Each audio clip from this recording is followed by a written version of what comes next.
At that time, Herod the Tetrarch heard the report about Jesus and said to his servants, "This is John the Baptist. He is risen from the dead. Therefore these powers are at work in him."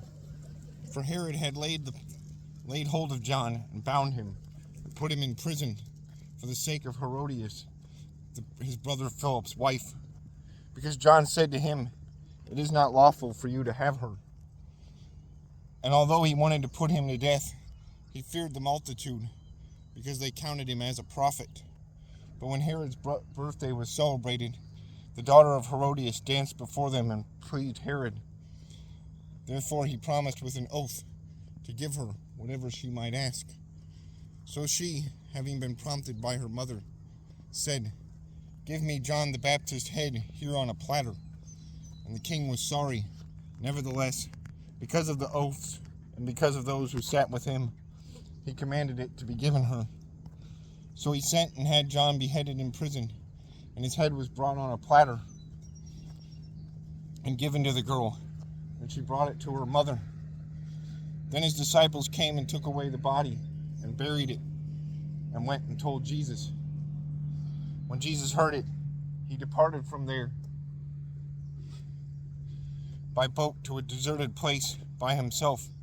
But when the multitudes heard it, they followed him on foot from the cities. And when Jesus went out, he saw a great multitude, and he was moved with compassion for them, and healed their sick. When it was evening, his disciples came to him, saying, "This is a deserted place, and the hour is already late. Send the multitudes away, that they may go into the villages and buy themselves food." But Jesus said to them, They do not need to go away. You give them something to eat." And they said to him, "We have here only 5 loaves and 2 fish." He said, "Bring them here to me." Then he commanded the multitudes to sit down on the grass. And he took the 5 loaves and 2 fish, and looking up to heaven, he blessed it and broke and gave the loaves to the disciples, and the disciples gave to the multitudes. So they all ate and were filled. And they took up 12 baskets full of the fragments that remained. Now those who had eaten were about 5,000 men, besides women and children.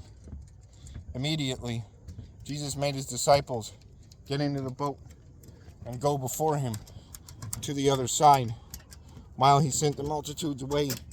And when he had sent the multitudes away, he went up on the mountain by himself to pray. And when evening came, he was alone there. But the boat was now in the middle of the sea, tossed by the waves, for the wind was contrary. Now in the 4th watch of the night, Jesus went to them, walking on the sea. And when the disciples saw him walking on the sea, they were troubled, saying, "It is a ghost." And they cried out for fear. But immediately Jesus spoke to them, saying, "Be of good cheer. It is I. Do not be afraid." Peter answered him and said, "Lord, if it is you, command me to come to you on the water." So he said, "Come." And when Peter had come down out of the boat, he walked on the water to go to Jesus. But when he saw that the wind was boisterous, he was afraid, and beginning to sink, he cried out, saying, "Lord, save me." And immediately Jesus stretched out his hand and caught him and said to him, "O you of little faith, why did you doubt?" And when they got into the boat, the wind ceased. Then those who were in the boat came and worshipped him, saying, "Truly you are the Son of God." When they had crossed over, they came to the land of Gennesaret. And when the men of that place recognized him, they sent out into all the surrounding region, brought to him all who were sick, and begged him that he might only touch the hem of his garment. And as many as touched it were made perfectly well.